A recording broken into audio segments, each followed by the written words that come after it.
В аэропорту Ханеда в Токио отменили 23 внутренних авиарейса из-за надвигающегося тайфуна Факсай. Информация об этом появилась в эфире телеканала NHK. На самом загруженном маршруте между Токио и городом Осака сократили интенсивность движения скоростных экспрессов Синкансен.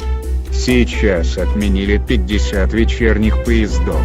По прогнозам метеорологов, тропический шторм к вечеру 8 сентября приблизится к центральной японской префектуре Сидзуока и будет двигаться в сторону столицы.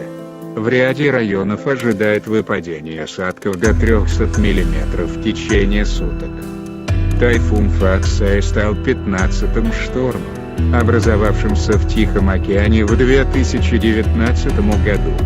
Скорость ветра в эпицентре составляет 40 метров в секунду.